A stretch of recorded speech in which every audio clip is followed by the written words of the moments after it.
Vamos começar então, enquanto o Betão vai ajustando o som. Ô Kevin, a hora que der que você estiver pronto aí, você me avisa que aí eu começo. Pronto. Então vamos começar. Boa noite, gente. Obrigado pela presença mais uma vez. A gente vai dar continuidade nas nossas aulas. Nós vamos dar uma recapitulada na aula anterior, para estabelecer algumas coisas. Hoje nós vamos falar sobre o desenvolvimento da doutrina durante a história. Mas aí antes a gente vai dar uma recapitulada aí na aula passada. E aí a gente começa. Vamos orar. Pai, obrigado por esse dia, obrigado por mais uma vez nos permitir estar aqui para aprender da Tua palavra, Senhor. Obrigado por tudo que o Senhor tem feito por nós, por tudo que o Senhor está fazendo. Que o Senhor nos abençoe, nos guarde e nos ajude a compreender melhor as coisas através do Teu Espírito, Senhor. Que tudo seja para honra e glória do Teu nome. Amém. Bom, aula passada, então nós vimos que o pecado, de forma panorâmica, né? Ele é uma invasão. Deixa eu explicar o desenho primeiro, né? Esse redondo aqui é a planeta Terra representando toda a criação. E aí dentro da criação, o ser humano. E aí nós vimos que o pecado, ele invade a criação através da serpente. Nossa, deu uma pancada. Não. Vai matar meu presbítero aí, né? O João tá com o anel da maçonaria, tem que apanhar mesmo.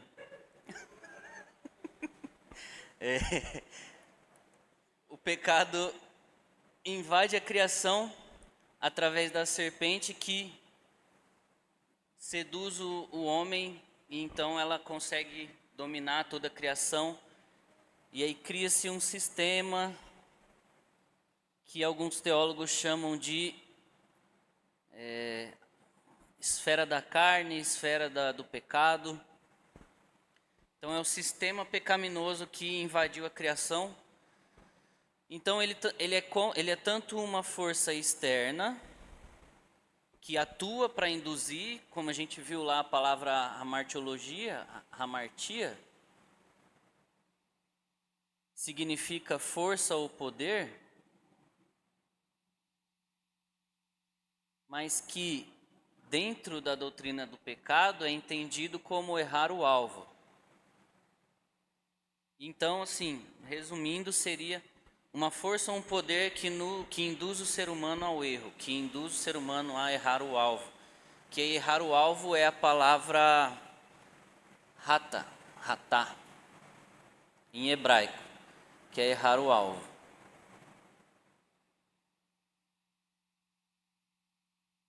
Eu estou na frente de vocês aí, né? Acho que se eu vir para cá fica melhor. Então o pecado ele invade a criação, porque ele conseguiu acesso a Adão, então todo o universo entrou em desordem, tudo aquilo que Deus havia ordenado entrou em desordem, e também o ser humano passa a ser totalmente inclinado. Vai falar lá em Gênesis 6, que Deus viu que o coração do homem era totalmente inclinado ao mal, né, depois do pecado. Então, tanto o homem como nós internamente, tanto a criação toda foi escravizado pelo pecado. E aí, o que é pecado? Não existe uma definição concreta, absoluta do que é pecado, porque é algo que abrange muitas coisas, é algo assim que não dá para definir. É como se fosse definir a trindade, assim, não tem uma definição. A gente consegue perceber algumas coisas pelo que a Bíblia nos diz. Mas pecado, assim, não dá para definir essa palavra. A gente tem ideias. Então pode ser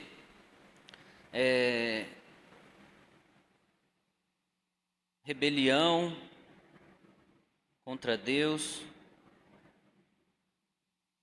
pode ser transgressão.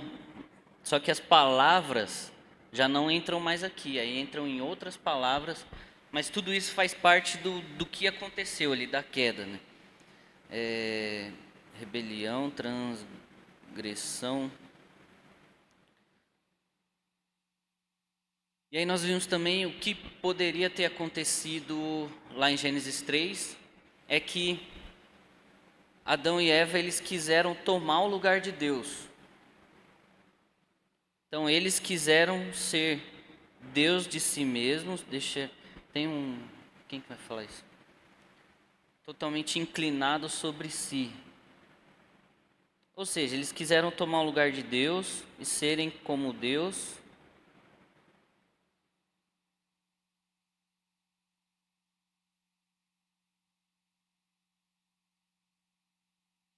Então eles passariam a ser aqueles que decretariam o que era certo e o que é errado.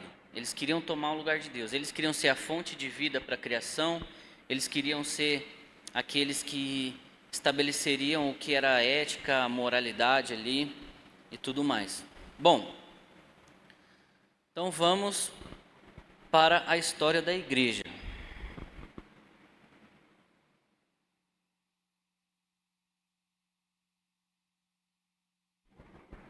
Ah, só uma coisa que eu esqueci. Como nós vimos na aula de Gênesis 1 e 2, a criação do homem, a gente viu que Deus colocou, além da imagem e semelhança, no homem, ele também colocou desejos, vontades, sentimentos, emoções, pensamentos. E a gente viu que tudo isso era bom. Tudo isso faz parte da estrutura humana. Só que, como nós vimos, o pecado, ele distorce tudo isso. Colocou em desordem. Então, temos desordem de pensamentos. Aí um dos exemplos que eu dei na aula passada foi os pensamentos intrusivos. Você está ali de boa, de repente fala assim, nossa, vou vontade de matar alguém, sabe? São pensamentos desordenados, não faz parte de nós esse tipo de pensamento. Mas eles estão ali por causa do pecado. Nossas emoções descontroladas. Então, nós agimos muito através, as nossas emoções nos dominam, elas estão desordenadas. A gente não tem, ou pelo menos deveríamos ter um certo tipo de domínio próprio ali, né, a partir de Jesus e tal. Nossos sentimentos, nossos desejos. Então, um exemplo da aula passada foi o desejo por comida, aquele desejo desordenado por comer, comer, comer, comer. Nossas vontades são baseadas em nós mesmos, enfim. Toda a nossa estrutura humana foi, de certa forma, afetada pelo pecado. E o que nós vamos ver é como se desenvolveu essa doutrina e o que alguns teólogos falam sobre isso. Deixa eu apagar aqui. Pode apagar aqui, né?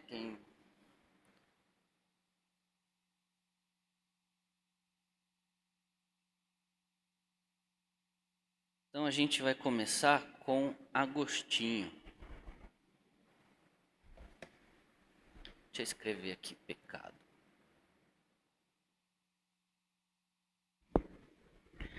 Mas antes, alguém abre lá em Romanos 5:12. Quem vai? O Neto. Romanos 5:12, outra pessoa, Salmo 51:5. Pode ir procurando aí que eu vou falar mais versículo. Quem vai ler Salmo 51:5 para o João? E o Almir então lê Efésios 2, do 1 ao 3.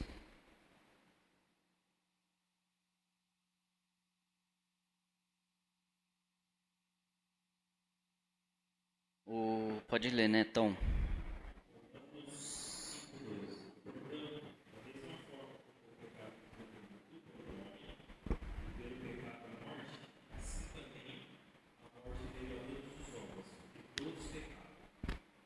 Isso. Salmo 51:5.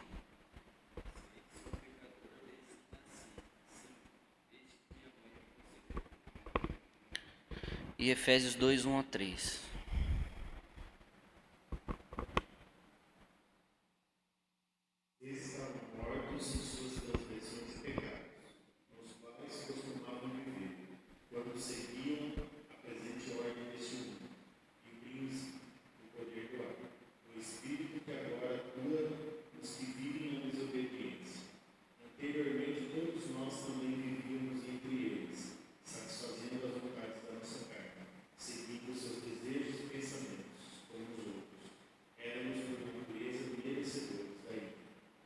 Isso.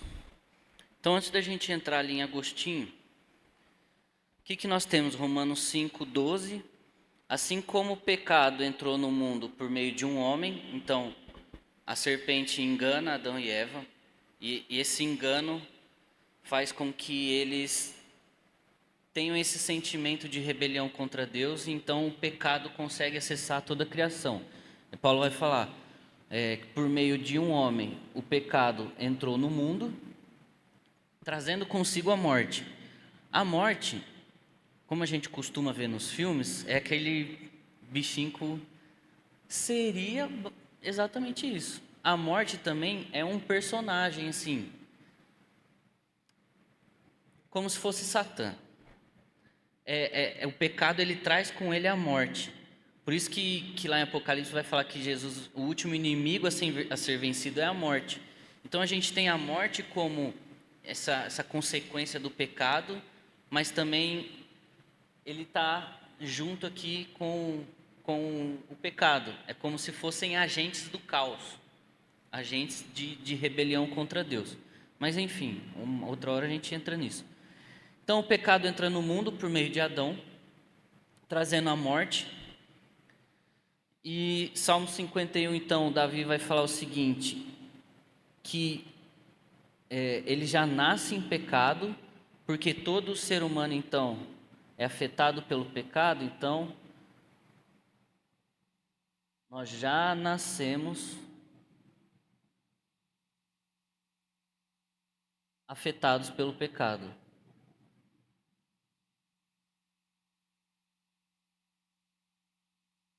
E aí, Efésios 2, 1-3 vai falar que nós estávamos mortos por causa disso, né?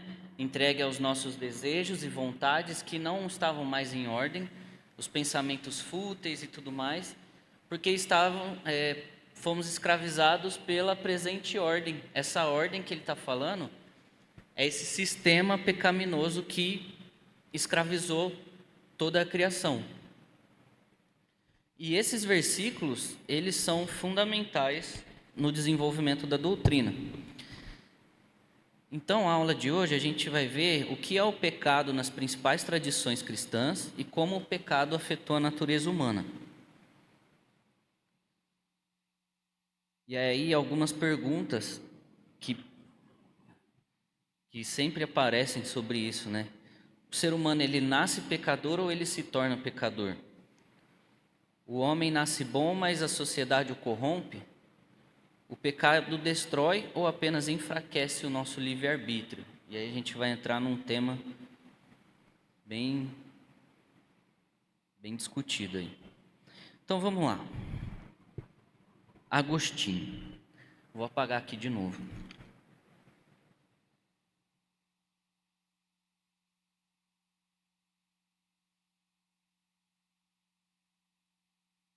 Lá em 354, 430, Agostinho.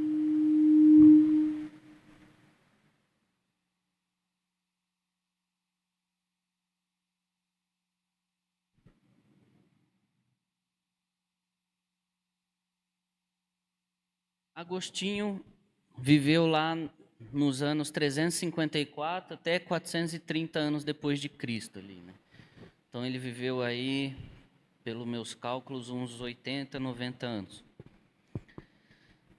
Ele vai desenvolver o que hoje a gente conhece e ouve na internet bastante, que é chamado de pecado original. Só que, na verdade, original. É ele que popularizou esse termo, porque esse termo antes aqui, lá em 200, 200 e pouco, já estava sendo desenvolvido isso através de alguns outros teólogos, mas que não ficou tão conhecidos assim. Eu acho que era Irineu de Lyon e Tertuliano, um pouquinho antes de Agostinho. Só que Agostinho, então, fica famoso, se torna popular essa doutrina do pecado original. E por quê?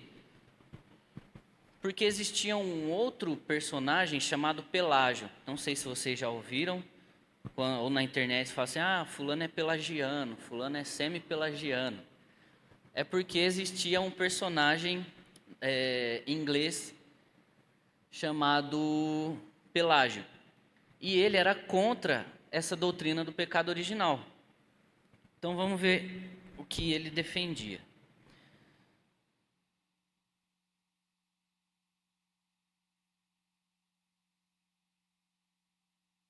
Primeiro eu preciso falar, né, o que é o pecado original. O pecado original, ele é a ideia de que nós herdamos o pecado de Adão.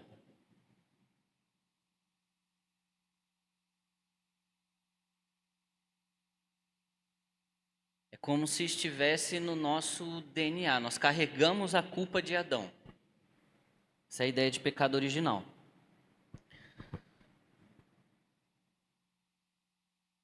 Só que aí Pelágio, ele era contra isso, que foi desenvolvido antes de Agostinho, né? Então isso se torna popular porque Agostinho escreveu um livro respondendo a isso. Respondendo à ideia de Pelágio. Para Pelágio, ele dizia que o homem não nasce pecador, ele nasce neutro. Ou seja, ele não nasce para glorificar a Deus e também não nasce para servir ao pecado, ele nasce neutro, como se ele estivesse em cima do muro. E aí ele vai falar que o ser humano tinha plena capacidade de obedecer a Deus ou não, era uma escolha dele. Então, para ele, o erro de Adão era somente Adão. Eu não tenho nada a ver com o pecado de Adão, foi um erro dele, ele que se vire. E isso não afetou o restante da humanidade.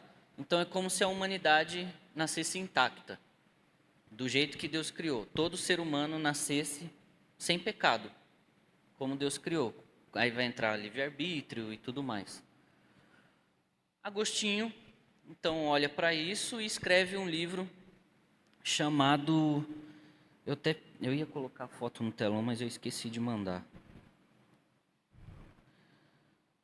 Ele escreve um livro chamado A Graça. E aí nesse livro ele vai tratar, não sei se todos conseguem ver, vocês já viram um livrinho verde desse na internet, da patrística. É um livro grande, igual esses aqui, assim. Aí lá ele vai tratar sobre o espírito e a letra, a natureza e a graça de Cristo, e um dos temas é o pecado original. Bom, então ele responde a isso, dizendo que sim, o ser humano herda o pecado de Adão, baseado em Romanos, baseado em Efésios, e que o ser humano nasce já cheio de pecado. Aí essa defesa de Agostinho foi usada no concílio de Cartago, em 418.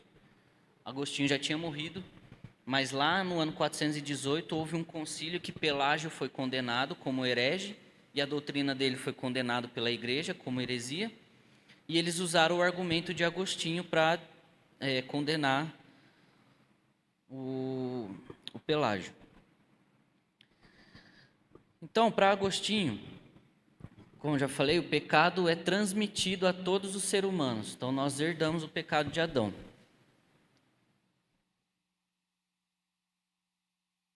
E aí ele também vai falar que a humanidade nasce com a culpa, a natureza totalmente corrompida, e o ser humano é incapaz de não pecar. Ou seja, não tem como o ser humano mais ser neutro. E aí essa é uma famosa frase dentro do calvinismo, né? Que o homem ele é incapaz de não pecar. Ou seja, ele vai pecar, ele vai errar, ele não tem como não fazer isso. Porque a natureza está toda corrompida. Sobre o livre-arbítrio, o Agostinho falava que existe, mas que está sob o domínio do pecado. Então, todas as ações humanas, sejam elas boas ou ruins, está manchada pelo pecado. Tem algum tipo de pecado ali incluso nisso.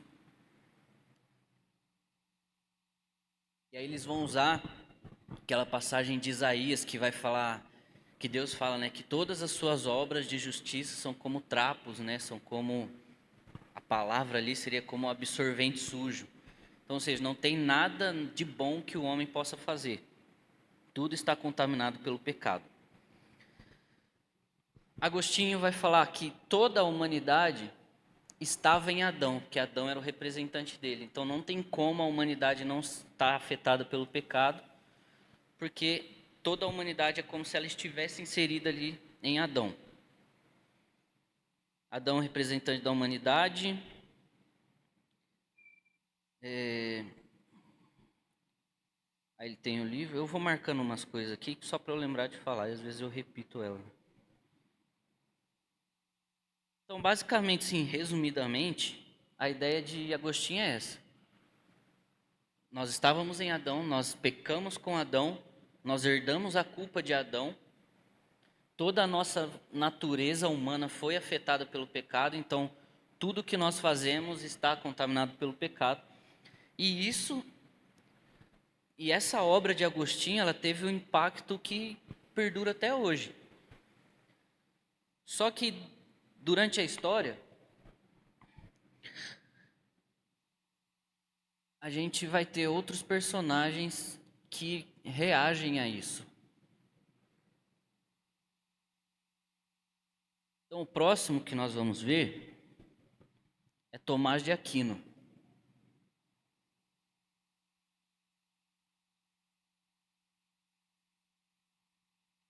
Lá no ano 1225, 1274. Então, nesse período, olha quanto tempo passou. A gente estava falando lá de 400 anos depois de Cristo. Então, essa obra do Agostinho, ela é a base para a doutrina do pecado original. Só que outros teólogos, durante esse tempo até chegar aqui, foram desenvolvendo isso, foram usando ele como base, né? Mas ele é o principal. E aí só lá, nesse período, na Idade Média, o Tomás de Aquino, ele vai falar que não, que Agostinho estava errado. Que o pecado, ele privou o ser humano de fazer o bem. O que isso significa? Que a natureza humana, ela não foi totalmente corrompida, como diz Agostinho. Mas o pecado privou essa natureza de ser exercida. Então é como se a natureza humana estivesse escravizada pelo pecado e o ser humano foi privado de fazer o bem.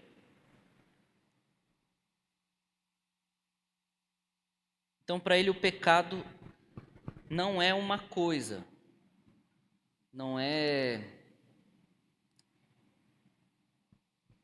algo palpável assim. O pecado é uma desordem que aconteceu internamente que privou o ser humano de fazer o bem. Tomás de Aquino é um pouco complicado, porque ele fala de forma muito filosófica. Ele vai usar muito Aristóteles para desenvolver a teologia dele, mas eu não sei se dá para vocês verem aqui, que são os livros de Tomás de Aquino. Chama Suma Teológica de Tomás de Aquino. Tem quase 6.000 páginas. Então, o pecado original para ele é uma desordem das faculdades humanas, desejo, vontade, sentimento, emoções, mas ela não foi totalmente destruída. O ser humano, ele foi privado de fazer o bem, mas existe uma forma de que isso aconteça. Então ela não é a natureza humana, ela não é destruída, como vai defender Agostinho. Ele vai falar que ela foi ferida, ou seja, ela existe.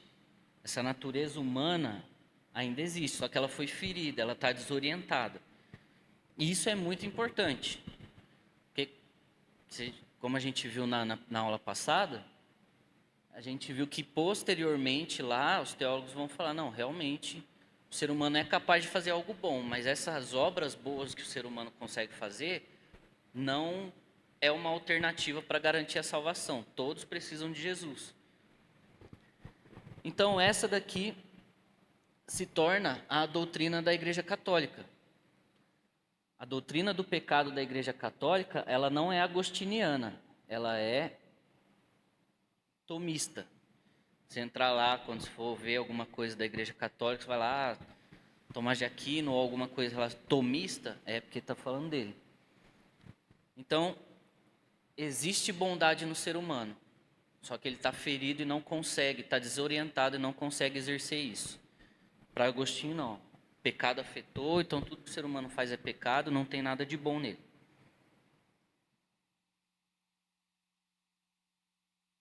E aí, então essa se torna a doutrina da Igreja Católica. E aí nós vamos avançar um pouquinho.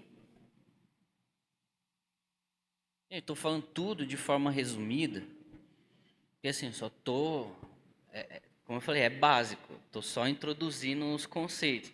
Mas assim, pega um, não precisa ser um livro grande desse. Tem um pequenininho aqui, As Bases da Fé Cristã, tem para vender ali. Ele vai falar mais explicitamente sobre o pecado e tudo mais. Não precisa ter medo não. Não é difícil de entender. Mas aí ele vai entrar conceito de visão federal, pecado jurídico e tudo mais. Vai ter vários termos assim que não dá tempo de explicar todos. Estou apresentando como se desenvolveu isso. Então, Agostinho aqui, natureza totalmente pecaminosa, totalmente vou colocar aqui pecado, totalmente afetado pelo pecado. Ou seja, foi dominado pelo pecado. Aquino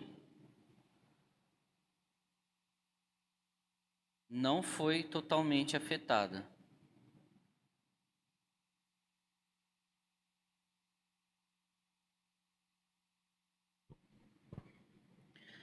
E aí, lá no período da Reforma, Martinho Lutero, ele vai olhar para a doutrina católica, só que Agostinho, ele é muito importante no catolicismo também. Só que em relação ao pecado, ele segue em Tomás de Aquino. Então Lutero, ele vai olhar para a doutrina católica e ele vai revisitar as obras de Agostinho e ele vai falar: não, Agostinho estava certo. O homem foi totalmente corrompido pelo pecado. E aí, a ideia de Lutero é corrupção radical. Vamos ver mais um pouquinho aqui para eu saber o que eu vou escrever ali. O pecado para Agostinho, para Lutero, é uma condição existencial profunda. O ser humano está, ele que fala, curvado sobre si mesmo. Mesmo as boas obras está contaminada pelo pecado. Então ele meio que traz Agostinho de volta para o jogo. Quando lá em 1500, deixa eu colocar aqui, 1483, 1546. Só que ali em 1507, até alguns anos depois, que foi o período da Reforma, ele traz Agostinho de novo para a jogada e vai defender a mesma coisa. Não, o homem totalmente pecado de novo. Vou trazer esse termo aqui só para vocês entenderem. Ele então traz Agostinho de volta. E aí sobre o livre-arbítrio, ele vai falar que o ser humano ele não tem mais condições espirituais de ter o livre-arbítrio, mas ele tem o livre-arbítrio em relação a questões da vida. Ou seja, com o que você vai trabalhar, o que você vai fazer da sua vida, isso aí o ser humano é livre para fazer. Só que em termos de voltar para Deus, escolher a Deus ou não, fala, não, o ser humano é incapaz de escolher a Deus de novo. O pecado não deixa que ele sinta essa vontade de escolher a Deus. Então aqui para Agostinho é necessário uma intervenção divina na vida do ser humano. O homem não pode escolher a Deus por si mesmo.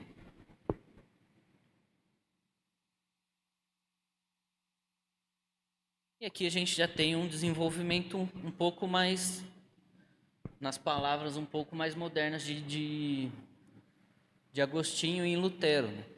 Então aqui, o homem totalmente afetado pelo pecado, então ele é incapaz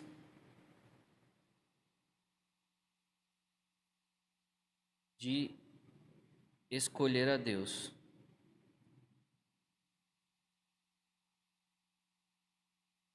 Mas em questões de em relação à vida, você é livre para escolher o que você vai fazer. Então, o livre-arbítrio ele está relacionado a... Nossa, como é que eu fiz uma bagunça aqui, né?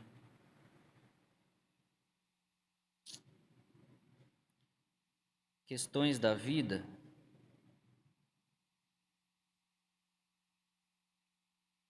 O ser humano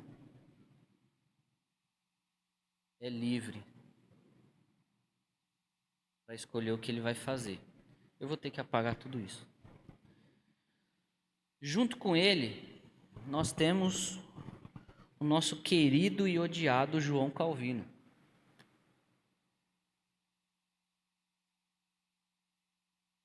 Vou apagar aqui, depois desenho de novo.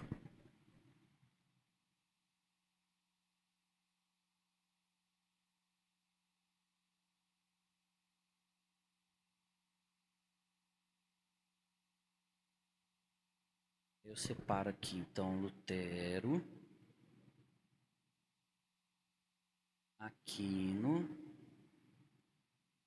e Agostinho. Então aí agora a gente vem para cá, João Calvino.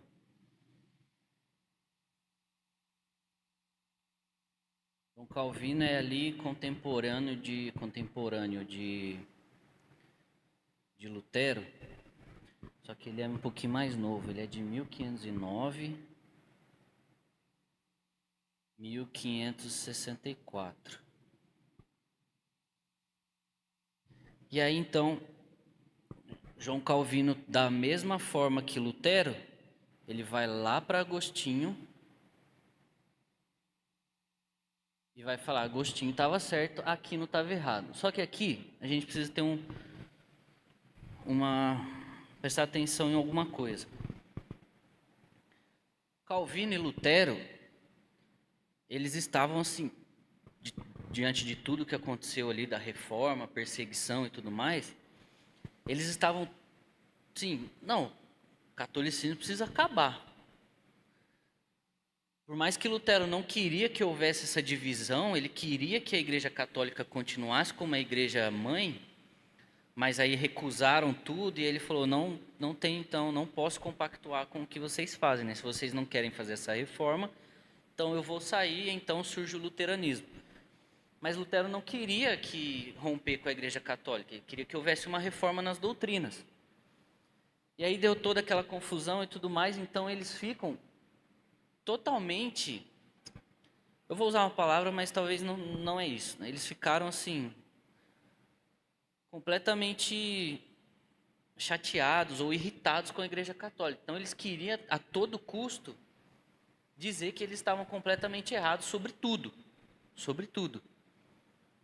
Então, quando eles estão batendo aqui na doutrina do pecado de Aquino, eles não querem saber o que tem de bom ali, eles querem desenvolver algo novo. Então eles vão lá para Agostinho para tentar acabar com a doutrina de Aquino. Ok, como a gente vai ver posteriormente, a gente vai ver que tem muita coisa boa aqui, muita mesmo. Então João Calvino, a ideia central dele é onde surge então a depravação total. E se você acompanha o grupo da igreja, você vai ver que esses dias colocaram uma explicação sobre a depravação total lá. Depravação total, ou seja, o homem, mais uma vez aqui, trazendo Agostinho, completamente afetado pelo pecado, na mente, no coração, nos pensamentos, no desejo, nas vontades, toda a estrutura humana afetada pelo pecado. Só que Calvino ele vai falar o seguinte: por mais que o homem seja totalmente afetado pelo pecado, ele ainda não é o pior do que ele poderia ser. Por quê? Porque nós nascemos inclinados ao pecado. Só que aí vai existir mais para frente, na teologia liberal, vai existir a pergunta assim: o homem é bom, mas a sociedade que o corrompe. Ou seja, o homem nasce bom, só que a convivência dele é que vai formar ele como ser humano, então vai corromper ele. Só que a ideia de Calvino é: o homem nasce bom, nasce totalmente pecador, só que o convívio social dele, o ambiente em que ele vive, impede ele de se tornar um animal, se for um ambiente saudável. Agora, se for um ambiente completamente corrompido pelo pecado e tudo mais, então ele vai se tornar o pior dos pecadores. Então, para ele, o ser humano foi totalmente afetado pelo pecado, só que ainda assim, como que ele fala? O homem ainda não é o pior possível, mas que o seu ser está corrompido. Ou seja, mesmo afetado pelo pecado, toda essa maldade nossa, ela não vem para fora por algum motivo. Seja por graça ou por privação e tudo mais. Mas vai depender de como essa pessoa ela é formada socialmente. O livre-arbítrio existe? Sim, para Calvino. Só que está totalmente inclinado para o mal. Qual que a gente viu que estava escravizado aqui? Eu tinha que ter marcado, que eu esqueço. Acho que era Agostinho, né? Escravizado pelo pecado. João Calvino aqui não, vai falar que o livre-arbítrio está inclinado para o mal. Inclinado não é entregue, tá?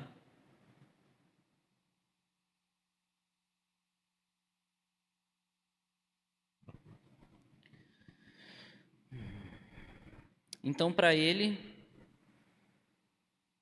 também o ser humano é incapaz de voltar a Deus por conta própria, por causa do pecado, e precisando então da graça de Deus, de uma ação soberana de Deus na vida dessa pessoa. E aí, ele vai desenvolver isso nesse livro aqui, As Institutas da Religião Cristã, de João Calvino. Aqui ele tem umas 150 páginas só falando sobre tudo isso. Livre-arbítrio, depravação total, pecado e tudo mais. Esse é o volume 1, tem o volume 2 que é do tamanho desse aqui, eu não trouxe porque senão... Só para mostrar aqui, assim, se vocês quiserem ler, você não vai se tornar calvinista por ler Calvino, tá? É bom para você ter um conhecimento sobre o que ele realmente falou. Porque depois que Calvino e Lutero morreu, ficaram os discípulos, que aí se torna então calvinismo. São os discípulos de Calvino que começaram a interpretar as ideias dele e desenvolver as ideias dele. Só que a gente vai ter calvinismo clássico, neocalvinismo holandês, vai ter mais uma onda agora de neocalvinismo, vai ter várias vertentes do calvinismo. Então, assim, precisa ler Calvino mesmo, para ver o que ele realmente falou. Porque existe muita distorção dos próprios calvinistas em relação ao que ele disse. Vamos lá. Arminão, Institutos da Religião Cristã. Beleza.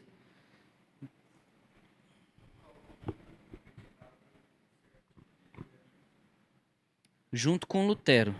Junto com Lutero. Junto com... Abaixou o meu aqui, o Betão. Oi. Aí. Calvino está aqui junto com Lutero.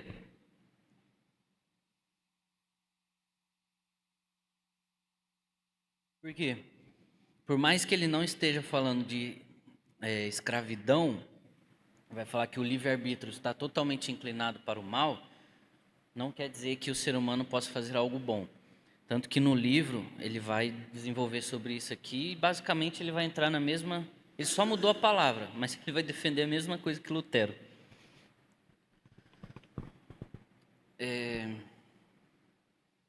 Então, a partir daqui,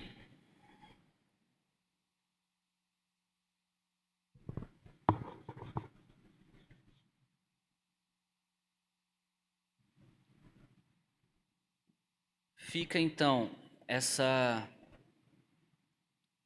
rejeição da doutrina católica desenvolvida por Aquino.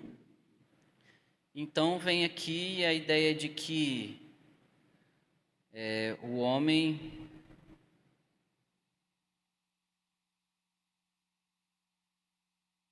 está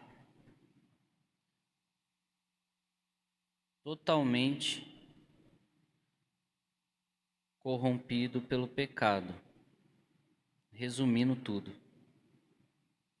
pelo pecado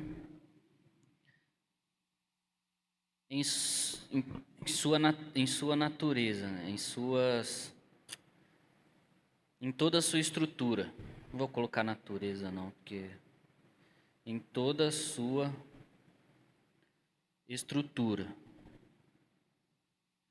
sendo incapaz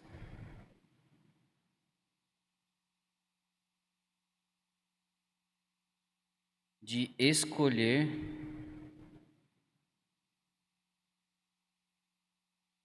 a Deus e até mesmo de se salvar.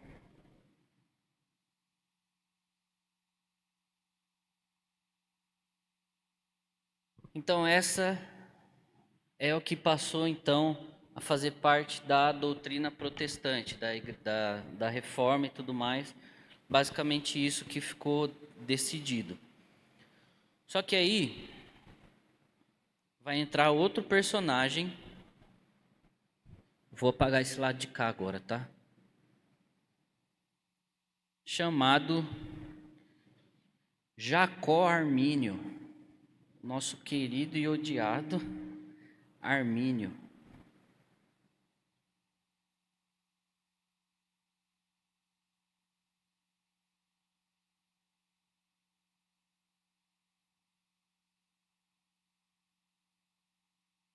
Jacob Armínio. Ele é de 1500 e pouco ali também, 1560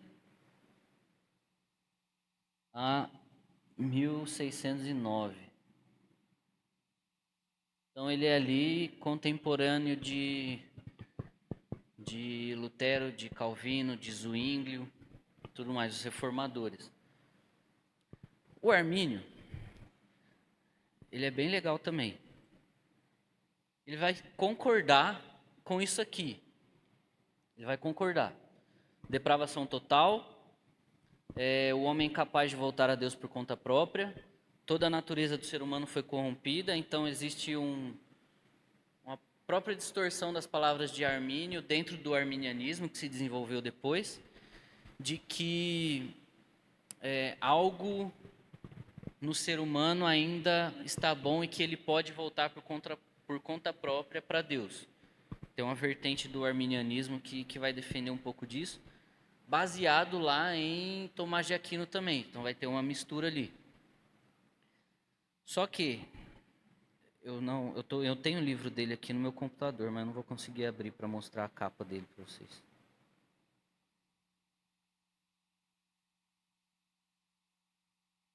Ele concorda com a depravação total.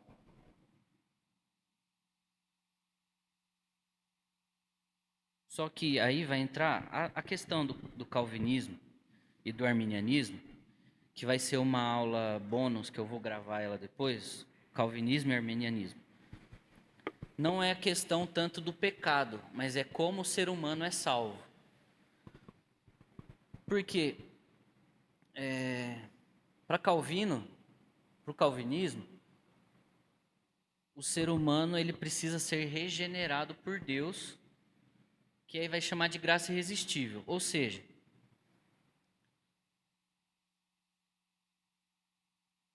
está na frente de vocês, né? O ser humano ele está totalmente afetado pelo pecado.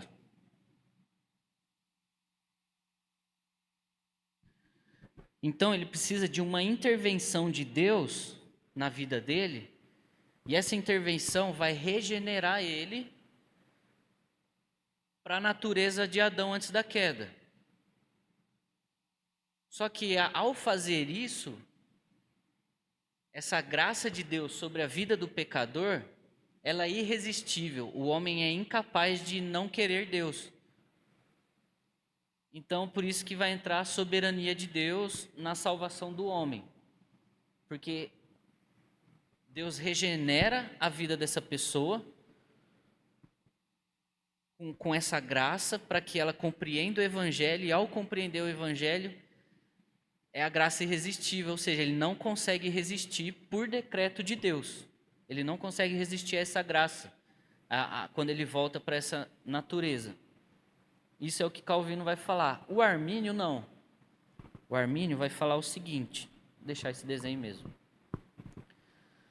Ele vai falar que Deus, ele também vem com uma intervenção sobre a vida do pecador, da pessoa.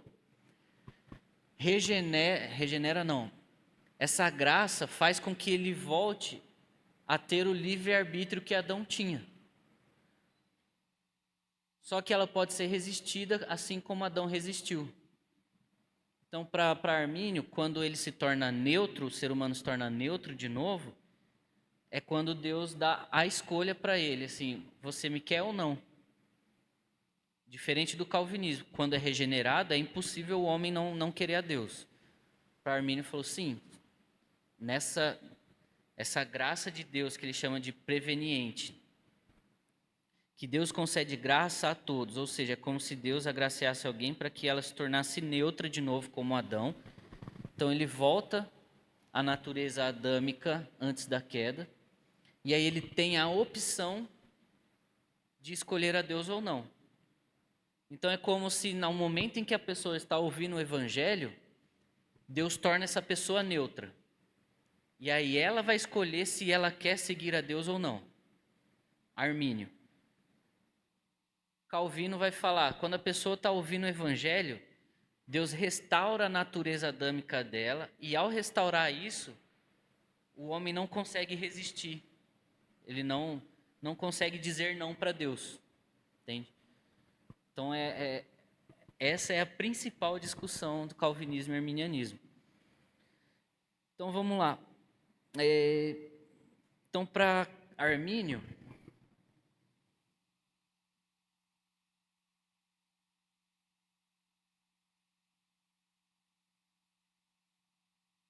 o homem,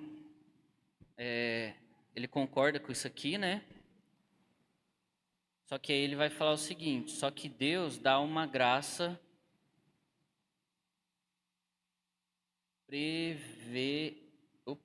preveniente. Ou seja, Deus dá o livre-arbítrio que Adão tinha para essa pessoa, e ela pode escolher se ela quer Deus ou não. No calvinismo, não. O homem, Deus, ele restaura o homem para ele ser salvo. É impossível ele resistir. Então, esse livre-arbítrio não existe ali. Porque ele está totalmente entregue ao pecado. Deus aparece e ele volta totalmente entregue a Deus, né? Que ele chama de graça preveniente. Então, o ser humano ele é restaurado parcialmente pela graça. Ou seja, é como se a natureza, a estrutura, a natureza humana fosse parcialmente restaurada para que a pessoa, durante a vida dela, tenha esse livre-arbítrio de querer em algum momento escolher a Deus ou não. Que ficou chamado como graça resistível.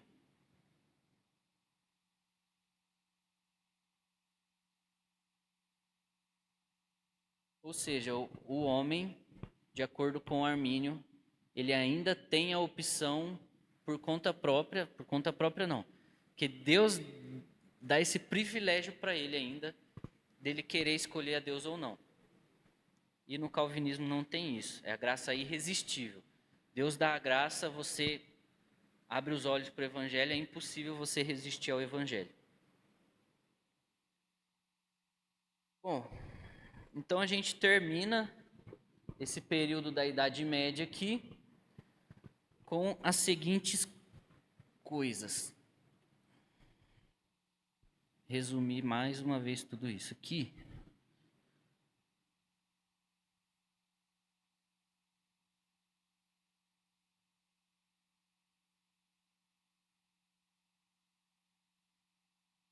Vamos lá. Vamos fazer uma comparação geral. Agostinho,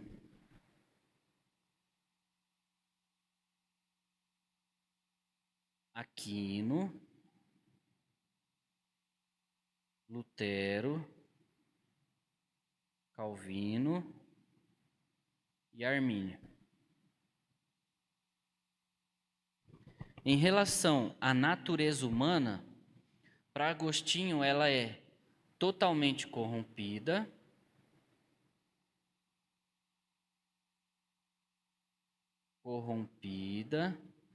e além de corrompida, ela carrega o pecado de Adão, ela carrega a culpa de Adão. Então, além de nascer pecador, ainda carrega o pecado de Adão. Então, mais culpa. Vou colocar culpa aqui, mas vocês sabem do que eu estou falando. Para Aquino, a natureza humana não foi totalmente corrompida, ela foi ferida pelo pecado. Para Lutero, ele volta aqui de novo, só que ele não vai falar totalmente, ele vai falar radicalmente. É basicamente a mesma coisa. Radicalmente corrompida.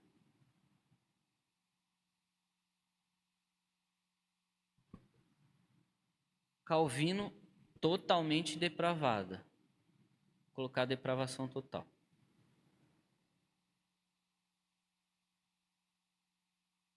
E para Armínio, é uma natureza depravada, mas não total. Depravada parcialmente. Isso em relação à natureza, tá? Natureza humana. Em relação ao livre-arbítrio, vou colocar aqui livre-arbítrio. Para Agostinho, ela está escravizada.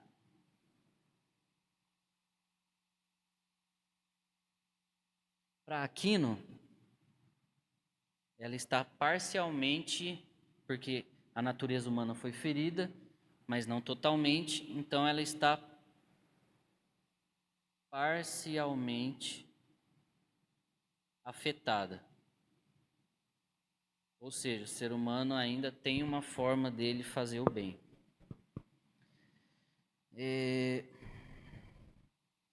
Para Lutero, que é muito interessante, que o livre-arbítrio ele não existe em relação ao ser humano escolher a Deus. Ele faz muito essa distinção. Porque aqui até então, para Agostinho, tudo que o ser humano faz é pecado. Tudo está manchado pelo pecado. Para Lutero, o livre-arbítrio ele não existe. Nossa, como é que eu vou explicar o que ele fala? Negado espiritualmente. Ele não tem livre-arbítrio para escolher a Deus. Negado espiritual. Mas em relação às coisas da vida, Lutero diz que ainda existe. Não, eu não vou colocar aqui. E é muito bom isso, porque quando a gente for falar mais para frente em relação a teologia para a vida, né, em relação a como conciliar fé, trabalho, como glorificar a Deus no nosso trabalho, Lutero é um dos principais personagens.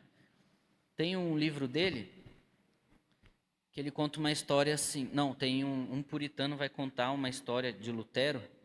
Ele fala assim, ó, um sapateiro se converteu e aí ele chega para Lutero e fala, e agora, Lutero, o que eu faço da minha vida? Porque na época, o trabalho que nós temos hoje, o trabalho secular, padaria, joias e tudo mais, era visto como uma função inferior e a vida ministerial como uma vocação sagrada. Então é esse dualismo assim. Viver para o ministério é sagrado e viver a vida normal é inferior. Isso existe no nosso meio até hoje. E aí Lutero vai falar assim: não, cara, seja só um bom sapateiro, faça sapatos para a glória de Deus. Você vai estar servindo a Deus do mesmo jeito, como alguém que vive a vida só do ministério. Calvino, então, depravação total, livre-arbítrio totalmente inclinado ao pecado. Mas ele, pelas palavras dele, ele vai ficar aqui junto com Agostinho. Totalmente inclinado ao pecado. E Armínio vai falar que o livre-arbítrio é restaurado parcialmente pela graça de Deus. Ou seja, todo ser humano recebeu uma graça de Deus depois da queda que ele pode ainda tomar algumas decisões. Não todas, mas em relação a escolher a Deus ou não, o ser humano ele é capaz de fazer isso mesmo depois da queda. Restaurado parcialmente. Bom, isso aqui, depois eu vou explicar com detalhes isso aqui nas aulas. E o pecado, em relação ao pecado,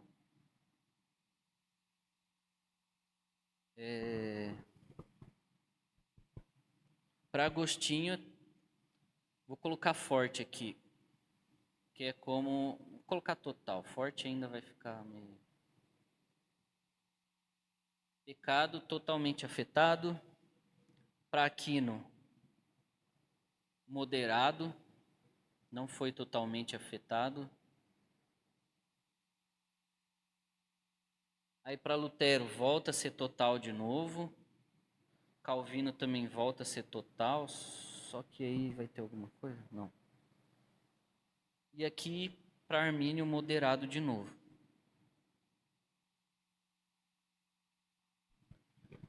Então nós temos resumidamente isso aí que aconteceu na história. E aí isso aqui se tornam as duas principais correntes do evangelicalismo.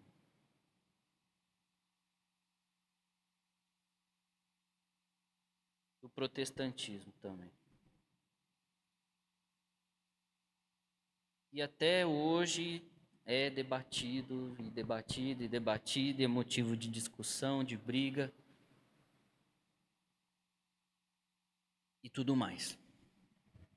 Isso aqui veio para o chão da igreja, então, sai dos monastérios, sai das universidades e se torna, então, assunto para a igreja local. Isso vem para a igreja. Só que, ao mesmo tempo, a gente vai vir aqui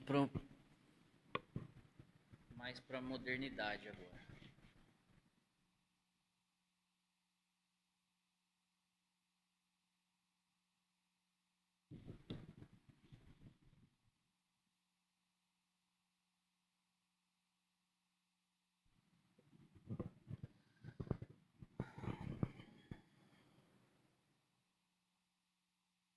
A gente tem uma linha do tempo aqui, Agostinho,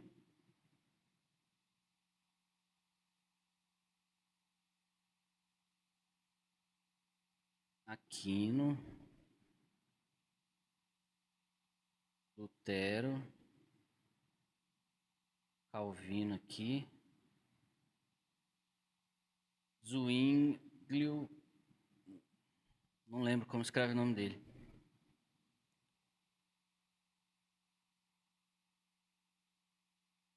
É isso aqui, Armínio. Por que eu não coloquei o Zwinglio? Porque por mais que ele tenha sido um reformador, ele seguiu Pelágio. E ele foi condenado também como herege, por mais que ele tenha sido um dos reformadores. E é um cara que, assim, você for lá em Genebra, lá na Suíça, vai ter uma estátua dele lá ao lado de Calvino e de Lutero e os reformadores. Só que ele foi condenado como herege porque ele seguia a ideia de pecado do Pelágio. Foi condenado lá anteriormente. E aí nós chegamos aqui então, 1948. Vou colocar a década de... Vou colocar aqui, esse período aqui.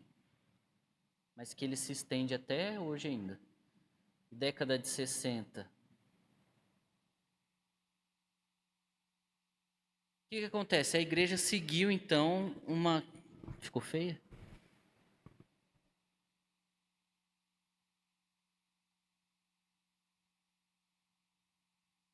Década, escrever década. Década de 60. A igreja então seguiu basicamente isso aqui. A igreja católica continuou com Aquino e a reforma protestante seguiu com Lutero, Calvino e Agostinho.